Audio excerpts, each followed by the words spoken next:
Right, we're sort of getting on to the end of this engine build now. I've sort of cheated a little bit, and as you can probably see here,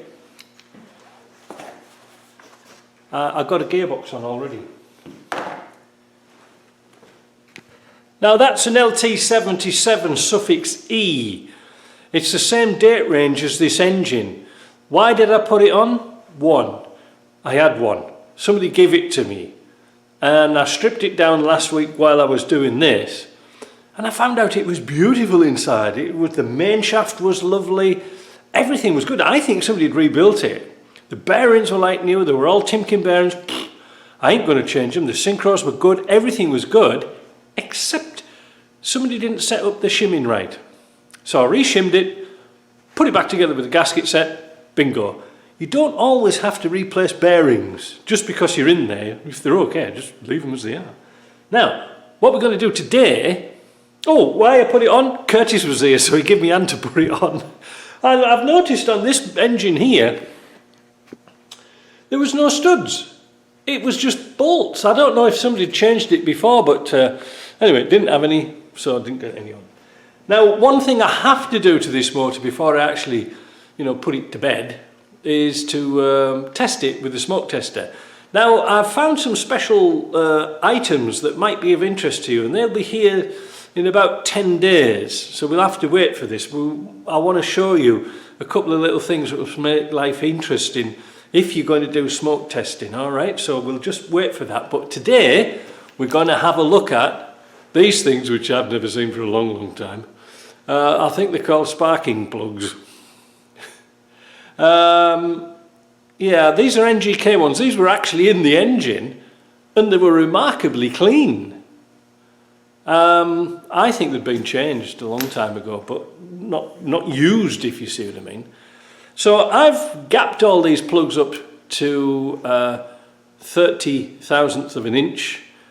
In the book, that's why I've got the book in, because it's all over the place, is the book. It says the book has to be 29 to 32 thousandths of an inch, or in metric money it's 0.75 to 0.8. all right, so that's easy to do. We want to put a little bit of thread guard on the threads when we put them in, and don't over tighten them. Now in the books, this is one thing, this is going back away because I haven't done petrol engines like this for years and years and years, but in the old books it used to say always replace the washers when you do spark plugs. You never say, you can't buy them. I don't know where you're supposed to get them from. It's probably cheaper to get a new spark plug than it is to get it. So I've already put some aluminium threads guard on that. So I'm going to put it in, and I'm just going to wind it down a little bit, but not do it monster tight. Everybody sort of reefs them up and snaps them off. Just be careful with them. They are fragile to break. It's like me, fragile. Now, when you get a spark plug spanner, try to get one with a rubber inside here. The rubber's disappeared many years ago with this one. You don't have to over tighten them. They do say there's a torque for them, but just be sensible and just give them a nip down like that, and then the plug lead will go on. Now I've left the plug lead off for now. I'm going to put that, put it over there, because we're going to have a look at the distributor. So we'll bring the camera a bit closer, bounce it away. There we are. Standard later Lucas distributor. It's got points in. This engine might have had a Ducellier distributor because it's out of a Defender. But this one hasn't got the vernier on like the later distributor, like the earlier distributor, should I say. But the points system is exactly the same, and this is a genuine Lucas distributor that I managed to find on eBay years and years ago, and I was looking for a home for it, so here it is. In fact, look, on the condenser it still says made in England. Oh, that's rare, isn't it? Yeah, so this is the very early one. It hasn't, like I say, it hasn't got the vernier on here, but at the back, I don't know if you can see, just down here where my finger is, there is a little slot so we can move it just ever so slightly. Now it's stating for the points gap, we have to do the points to wait a minute, where is it now? Here. 14 to 16, I should remember that from my old days. I just gapped these, and there were 10, so we've got to make sure that we get to, let's do 15, because that's a good idea. Now, these are getting very old now. They've been out in the rain, and they've been wet and stuff like this, and got a bit rusty, and you can't see bloody numbers on them now. So, but they're still good. So if you can't see the numbers, check them with a micrometer. And this one's 15. See there? It's 15,000. Now these are a bit tight, so we're going to adjust them a bit. What have I done with my screwdriver? It's a bucket. They're really easy to do. I don't know if I can zoom in a bit more. There, maybe you do. We need a flat blade screwdriver. There is one screw holding this down here. Just back it off ever so slightly, and just inside here, I hope you can see that, there is a little pin and a slot, and you put your screwdriver either side of that to open and close the points. Can you see that moving? I'll exaggerate it and then you can see it. Look, there you go. You can see? See, I can't run this back until I get upstairs on my computer. Let me pull this a bit closer still. And we'll alter the camera. Maybe you can see. So there's the screw. Back this off just a little bit. And there's the adjustment point in there. This will be going back for quite a few. Rob will remember all this. All right, so that's one side, and that closes it. All right, so you can see the gap's closed. So what we're going to do now is set this to 15. So that, and what we have to do, I forgot to tell you, the most important thing, I turned the distributor so that the heel of the points is on the peak of the cam. All right, all I did was just turn the distributor. You see what I mean? I didn't turn the engine, I just turned the distributor, because we're going to set the timing in a minute. I should have told you that, shouldn't I? All right. When you put the caps on, put the rotors on, there's a little square peg inside there. It goes in this slot. That's the drive peg. There you go. So now we want that 15. Have I got the right one here? Let me check. Incremental feeler gauges are really handy to have. Sometimes you get a set there's only about 5 in, and that's no good. You want just incremental ones, and then you can be really accurate. So that's a bit tight. So we're going to move it. So that just drops in there. Tighten this up. Doesn't matter if it moves, that's the vacuum. The vacuum advance and retard is this unit here. And what it does is it changes the ignition timing according to how fast the engine's running. Now, interestingly enough, in the good old Haynes book here, it does mention the angle, the crankshaft angle. So let's see, there was no advance before under 450 RPM, but once it gets picked up a bit, it goes to 0 to 4 at 600, 4 to 12 at 900, 12 to 16 at 1200, 22 to 26 at 2500, etc., etc., as it gets along. So the timing's constantly moving, and you can see when you're hoofing it along at 4,500, obviously you'll be pressed back into your seat at that speed in a Land Rover. It's actually running at 38 to 42 degrees. Now the timing on these, we'll go into that in a minute because it is kind of interesting to do. But we've set that now. We're okay with that. Now we need to find out where our timing marks are. Now, as you can see, this is the advantage of having the correct position for your distributor with that skew gear. Oh, notice too, I trimmed down that green gasket. I didn't like that at all. I got rid of it. The gasket's still under there. I cut it with a knife. So what we're going to do now is put this back to what we think is its point. I've got this on top dead center at the moment. We're going to turn it back. Let's turn the distributor back, and then we're going to find out where our timing marks are, and then turn the distributor till it's at its correct point. Now, this is really important. You see, setting the timing on these old 2 1/4s and 2.5s was very hit and miss. But the reason for that was it depended on the fuel quality you were using at the time. It does change quite a lot on the octane of the fuel to get good timing, because these old engines here had a habit of running on. And of course, when they came out with the proper carburetor for this one, the Weber with the twin choke, it had solenoids on the side to stop it running on. I'll show you one. Here's one I made earlier. They leaned out the fuel so much to get emissions down that what would happen was it would diesel, it would self-ignite because they were running so hot. So any little bits of carbon would act like a spark plug and glow. So when the engine was turned off, even though there was no power to your sparking plugs, there was still hot spots in the engine because it was running, you know, as lean as it could, that it would fire fuel and therefore draw fuel through the carburetor, because you don't shut a carburetor off. It's on all the time, if you see what I mean. So this little shut-off valve here used to shut off the fuel supply to the motor, and then of course when you turn the ignition on, this switched on, let the fuel through. It was a good idea, but like I say, with emissions and things like this now, this was the last hurrah of carburetors. After that it was injection, and I don't think Land Rover wanted to do injection. Actually, I had the thought, I did a video, I haven't published it yet, but I had a thought about doing one of these engines, converting it to electronic ignition and electronic everything really, fuel injection. It would be good, but I say I haven't got enough parts. If I had a spare manifold I would do it, but again it would be expensive to do and I ain't got a car to put it in.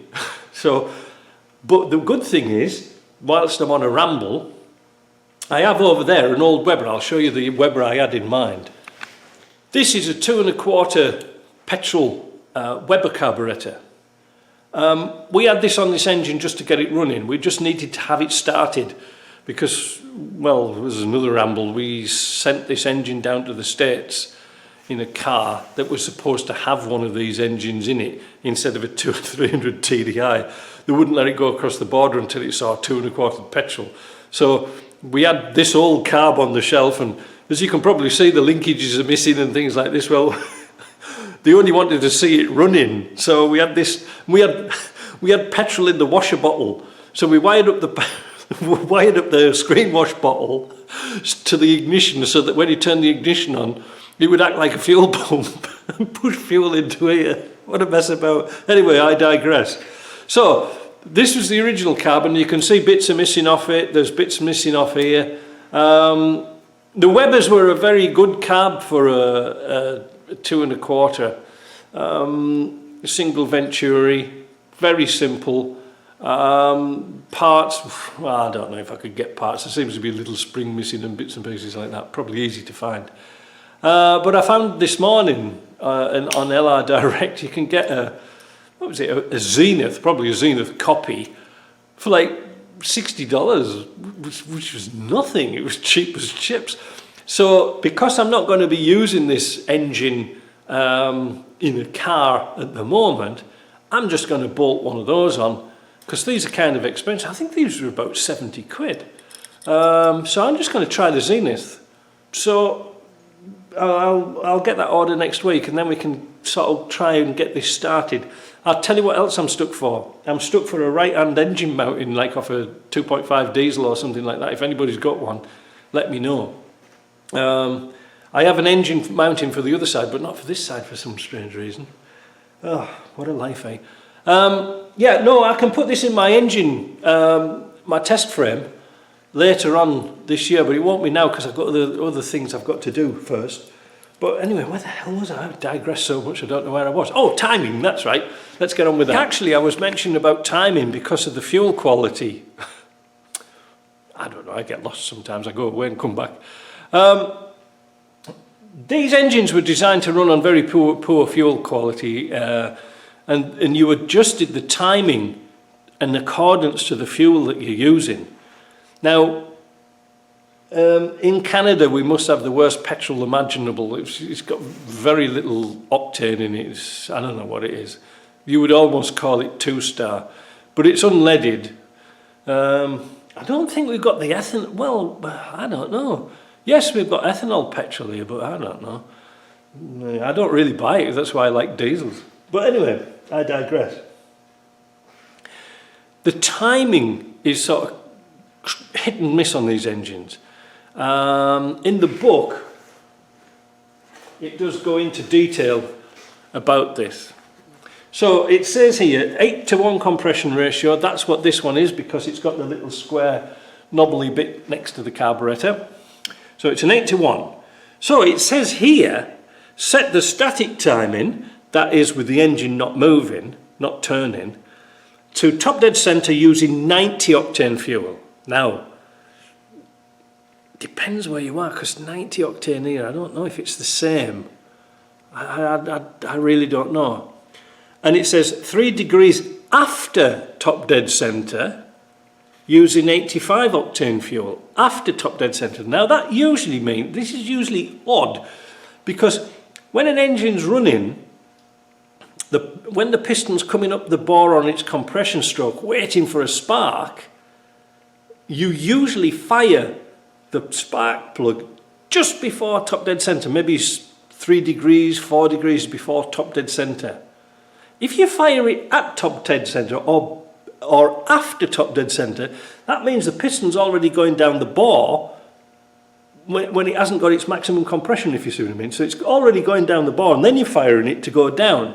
I would have thought that would have lost a little bit of power and momentum. But anyway, what we are going to do is we're going to set it to top dead center static.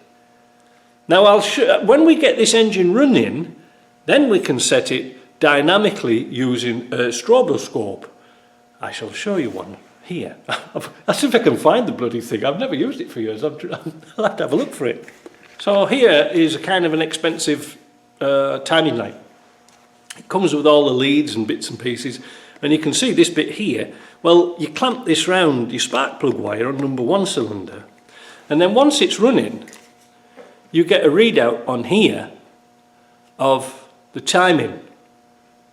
Pretty straightforward really, but what's clever about this is, if you said it was 3 degrees before top dead center, you punch in here 3 degrees and it'll change the timing on this, so that when your timing mark on your pulley is at 0, it's actually at 3 degrees.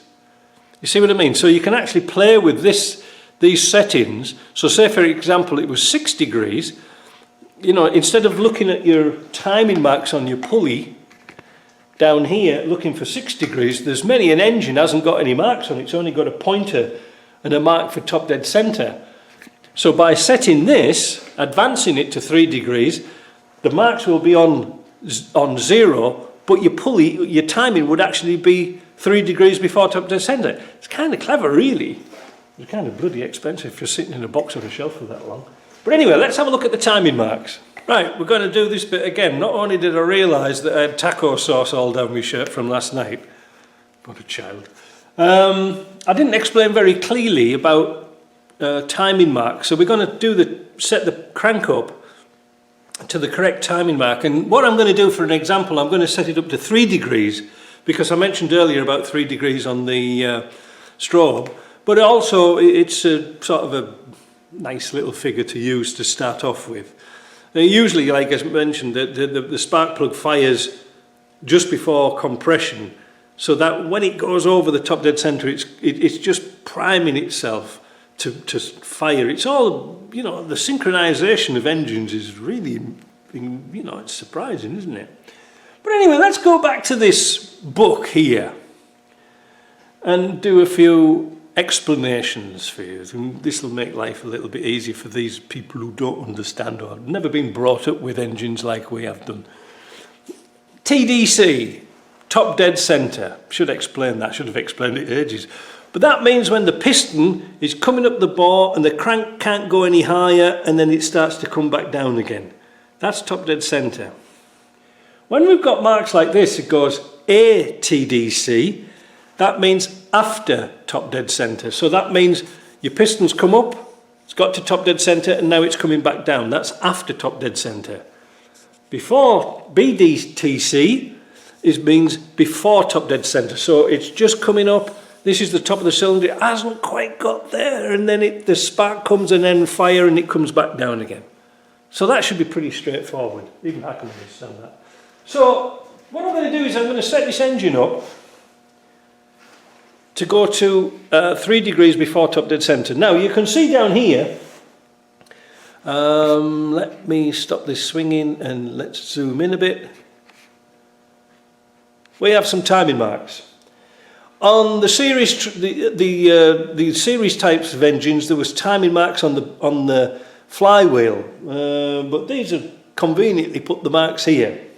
So we can see I've put a little bit of chalk mark on the pointer, but I've also highlighted the marks here on the pulley with chalk. And this one here, on this side of the pulley, is a big notch, and that signifies top dead centre. We know that because when we checked it with the DTI, the dial test indicator for the height of the piston, that worked out exactly at top dead centre. So that's just, we belt and braces on that. We know that's what it is. So because the engine turns in a clockwise direction, like this way, all right, this means that this 6 mark here is 6 degrees before top dead centre, and this 6 mark here means 6 degrees after top dead centre. So what we're wanting to do is work out what these little increments are. Well, it's quite easy. The middle one is 0, so each little mark here is 3 degrees. When will I see you again? Well, remember that. So what we're going to do is turn this pulley just by hand till we get to that pointer there, and that's it. That's set at 3 degrees. So all we have to do now is go back. Where are you gone? All we've got to do now is set our distributor up so the points are just to say opening on 3 degrees, and we'll do that in the next section. Right, so what I've done is I've set up my multimeter here with a ringer on. Now we've already got the points at, on the peak of the cam. The heel of the cam is on the peak, and just to test that we're going to put our feeler gauges in between the gap, and we've got a circuit. So we've got one wire from the multimeter into the wire that goes to the distributor, and another one, the black wire, is connected to this red jumper because I didn't have a black one. What we're going to do now is turn the distributor backwards, and you can hear the points singing away because they're now closed. We're going to just turn it ever so slowly forwards.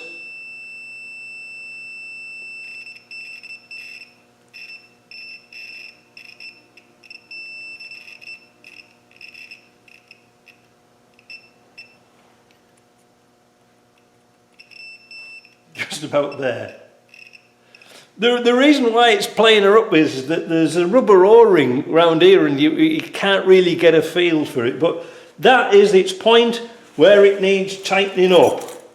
Because if we turn it any further, you can see it's just ever so slightly. The points are open. The spark plug fires when the points are open, but not when they're closed. So there we go. There. So this is the pinch bolt here. We'll tighten this up.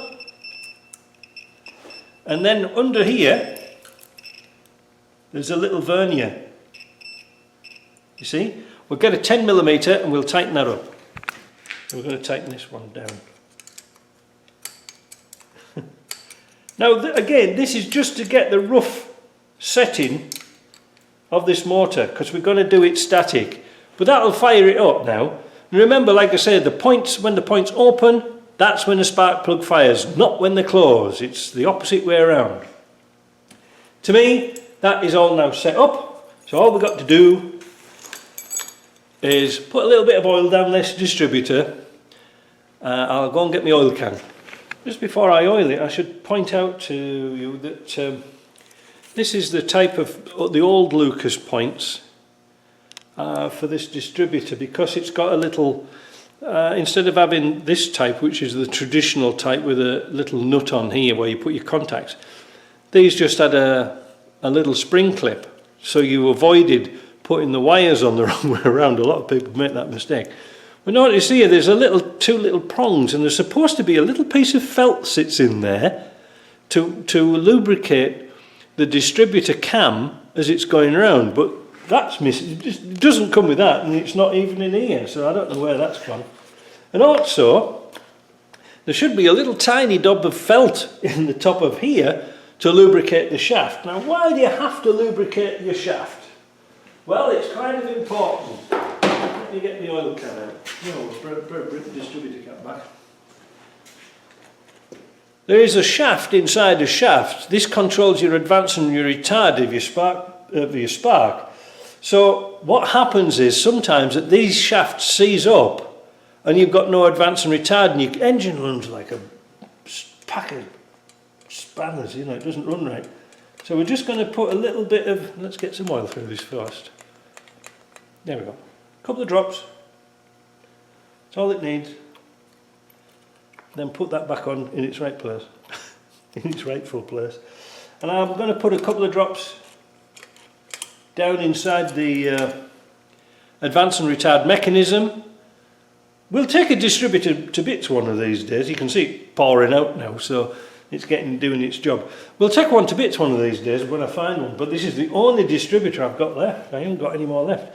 So that's it. So what we do now is just simply box it all up, wait for a carburetor, wait till we do the smoke test, and then things should be good. Now remember, these little spring clips on these things here can actually fly off. They're actually kind of loose. They're not very good on these older distributors. Or newer distributors, should I say. Just make sure you don't lose them. You can only put these on one way. There is a little cutout here. Where my finger is here. Yeah, you can see there's a cutout. That fits on this little tang here. Easy, isn't it? But a lot of mistakes can be made by doing these things. So that means that you can't get your timing 180 degrees out or whatever. I'm fighting against that clip because I don't want to lose it on the floor. There we go. Clip. Clippity clop, Jurgen clop. And then we put that on there. Make sure they're all nice and tight. That's the ignition setup. So, my bloody camera's all gone tight now. There we go. So I hope that was of interest. I hope you found something of interest. But to me now, that engine is just about all set up, ready to go. I just need to get the carburetor, get those plugs, find an engine mounting. I'm going to have another look around my container. I'm sure I must have one somewhere. And also try and find some British standard pipe thread plugs for here. They're actually, whilst I'm rambling on, well, I did with them yesterday. I'll just wait a minute. I can see them over here. These plugs, these threads, are actually the same size as the thermostat housing on the TDI. See there, look. Because they were pipe thread, parallel pipe thread. So I might just, I have a couple of brass ones, I might just put those in just to get it running until I can find some parallel pipe threads.